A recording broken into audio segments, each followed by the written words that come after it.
Bonjour et bienvenue sur la chaîne L'Actu du TA. On a parlé de la politique africaine de la France dans 2 vidéos, mais sans rentrer vraiment dans le sujet. Aujourd'hui, on y met les 2 pieds et pour nous aider à y voir plus clair, on a rencontré Augusta Epagna, militante franco-camerounaise et surtout coordinatrice de la dynamique unitaire panafricaine, la DUP.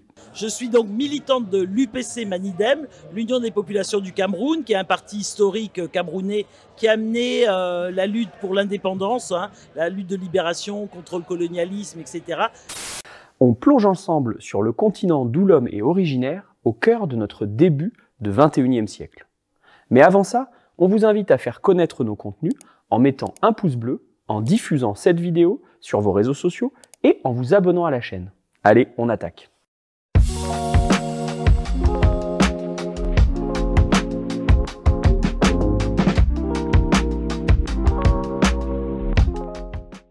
L'empire colonial français, on en a tous entendu parler à l'école. Après la Seconde Guerre mondiale, souffle un vent de changement.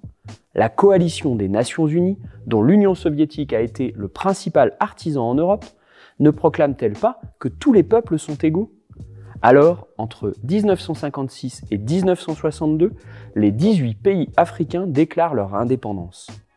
Mais vous vous en doutez, l'ancienne puissance coloniale fait en sorte de conserver son précaré.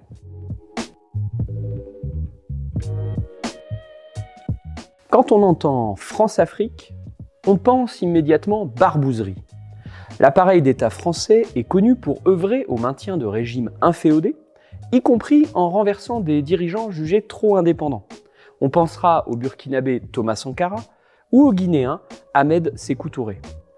Mais les aspects militaires et politiques ne sont que la face émergée de l'iceberg. À la veille des indépendances, ont été signés des accords dits de coopération, qui sont en fait des accords qui concernent tous les domaines de la vie publique des pays, des ex-colonies en question, des accords qui sont aussi bien des accords politiques, militaires, monétaires, économiques. Quand je dis économique, ça veut dire avec une obligation pour les régimes qui se mettaient en place donc, après les indépendances, de prioritairement commercer avec la France. L'enjeu est économique avant tout. Et ceux qui en parlent le mieux, ce sont encore ceux qui en profitent. Nous ne sommes pas des sociétés de bienfaisance. Si nous ne trouvions pas notre compte en Afrique, nous n'y serions plus. Jean-Louis Castelnau, président délégué du Conseil français des investisseurs en Afrique. Le Figaro, 2 décembre 2004. Car le continent africain est riche de ressources. 90% des réserves mondiales pour le cobalt, 50% pour l'or et les phosphates, 40% pour le platine, l'aluminium, le coltan, le diamant, le chrome, le pétrole. L'Afrique, au-delà de son sous-sol, c'est aussi du bois, des milliers d'hectares de terres cultivables et une population dynamique qui a dépassé le milliard en 2009.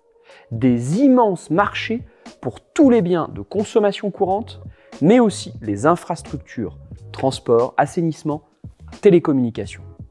Pour garder la main sur tout ça, l'impérialisme français dispose d'un outil majeur. Ce qui concerne la monnaie, je pense que beaucoup le savent, c'est le franc CFA, qui est une monnaie qui est donc frappée à la Banque de France et dont les devises sont gardées en Banque de France. Il y a plus de 50% des devises qui sont gardées au niveau de la Banque de France. Donc autant vous dire que quand on veut construire un pays et répondre effectivement aux besoins sociaux des populations, c'est un petit peu compliqué quand vous ne disposez pas de vos devises.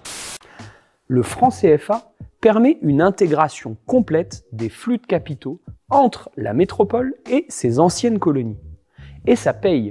Entre 1970 et 1993, le montant des bénéfices rapatriés est 4 fois supérieur à celui des investissements extérieurs. Et à partir des années 80-90, les vagues de privatisation imposées par le FMI avec l'arme de la dette, les fameux plans d'ajustement structurel, ont permis aux multinationales françaises d'accroître encore leur emprise. En fait, ce sont les grandes multinationales qui sont présentes en Afrique, notamment Bolloré, Bouygues, Castel, enfin bon, pour citer quelques grandes grandes multinationales comme ça et qui contrôlent effectivement ces économies. Alors ce sont des économies d'extraction. Bouygues a des compagnies d'eau et d'électricité. Bolloré une myriade de ports et d'infrastructures. La BNP et la Société Générale contrôlent la majorité du secteur bancaire africain. On pourrait multiplier les exemples.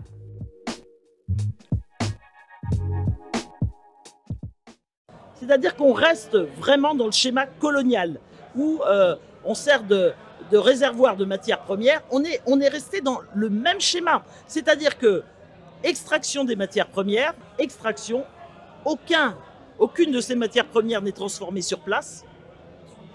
Aucune matière première n'est transformée sur place. Donc, pas de plus-value, etc. Souvent, ils sont exonérés de tout un tas de taxes qui pourraient effectivement servir, être une vraie manne financière pour les pays.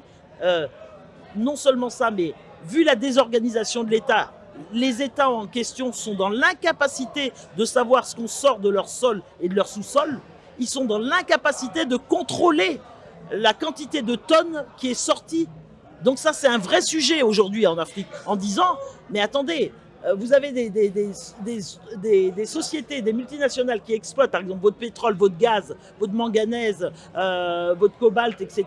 Et vous n'êtes pas en capacité de dire combien ils ont extrait de votre sol ou de votre sous-sol et d'agir en conséquence. Pas en capacité d'exiger que ces produits, ces matières premières soient transformées sur place et créent des emplois.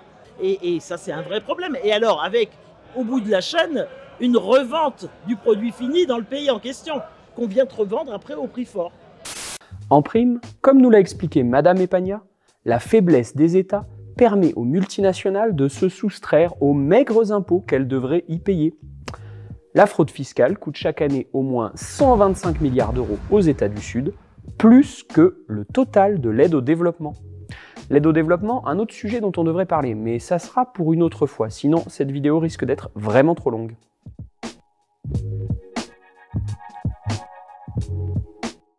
Absence de souveraineté, maintien dans la pauvreté, on comprend mieux les causes réelles de l'immigration en provenance d'Afrique, mais aussi l'émergence de mouvements djihadistes. Des groupes terroristes qui ont pu prendre la main au Sahel suite à la destruction de l'État libyen, où l'Occident a armé et soutenu militairement des milices islamistes en 2011, et où l'effondrement a dispersé aux quatre vents les arsenaux de l'armée de Kadhafi. On a désormais tous les ingrédients pour comprendre le rejet des régimes pro-français. Et évidemment, ils ne répondent en rien aux besoins des populations, que ce soit en termes d'emploi, de santé, d'éducation, etc. Pas de perspective pour la jeunesse. Il faut savoir que dans ces pays-là, 70% de la population a moins de 20 ans. Moins de 20 ans. Vous avez plein de diplômés et de gens qui ont fait des études supérieures qui n'ont pas de travail ou qui se retrouvent à être moto-taxi, enfin faire des petits boulots, etc. Ils sont pris en étau et du coup, ça crée une espèce d'ébullition sur place parce que les gens sont finalement condamnés à rester sur place puisque les perspectives pour ressortir sont quand même de plus en plus compliquées et difficiles. Il y a un vrai réveil de la jeunesse. Et alors, ils ont aussi bien compris qu'en diversifiant le partenariat sur le plan économique, sur le plan des échanges, sur le plan de la coopération, ça ouvre beaucoup plus de perspectives que en restant enfermé dans une relation avec l'ancienne puissance colonisatrice, surtout quand elle reste dans le schéma colonial.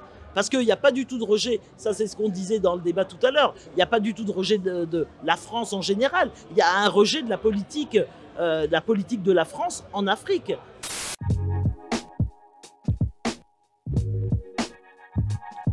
Là je rebondis sur les fameux coups d'État. Quand il y a un coup d'État, à la limite, avant même de savoir ce que proposent ceux qui fomentent le coup d'État, souvent, et aujourd'hui c'est le cas, les populations, notamment la jeunesse, est contente qu'on l'ait débarrassé du pouvoir en place qui ne fait rien, et à part les museler.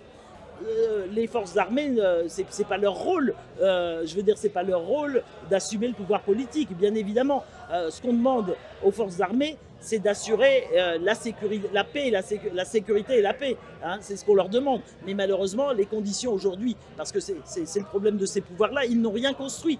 ni même les armées.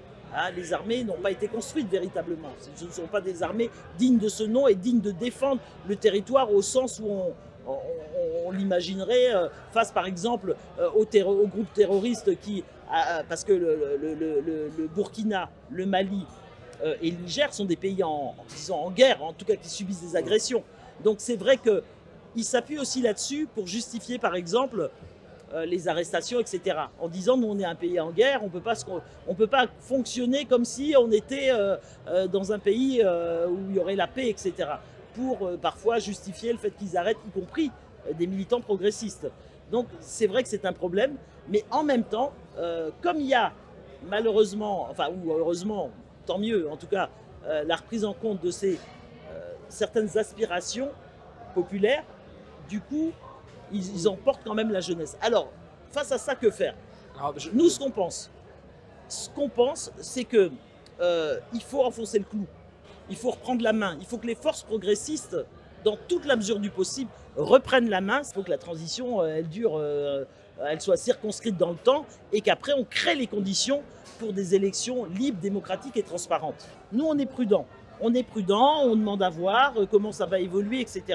Et c'est pour ça qu'on dit qu'il faut absolument que les forces progressistes se mêlent de leurs affaires. C'est-à-dire qu'en aucun cas, elles ne doivent être là à seulement applaudir et à être passives dans le processus. Il faut continuer à enfoncer le clou, à revendiquer.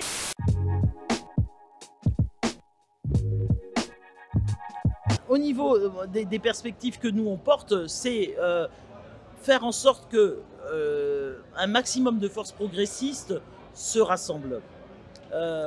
Vraiment, nous on pense qu'il faut fédérer, mutualiser, partager, qu'il y ait des partages d'expériences, aussi se construire une vision commune à l'échelle du continent, dans une perspective de construction des États-Unis d'Afrique. Hein, à terme, c'est ça le projet. États-Unis d'Afrique, ou des grands projets transafricains qui iraient d'un bout à l'autre du continent, etc. Une monnaie commune, une langue commune, etc. Cet épisode est terminé. Encore merci à Augusta Epagna de nous avoir consacré de son temps sur la fête de l'humain. On espère avoir contribué à éclairer sur la situation réelle en Afrique de l'Ouest, bien loin des raccourcis médiatiques de tout poil. Et vous en pensez quoi de la politique française en Afrique? Dites-nous ça en commentaire. Maintenant, on compte sur vous pour faire connaître la vidéo. Merci d'avance et à très bientôt.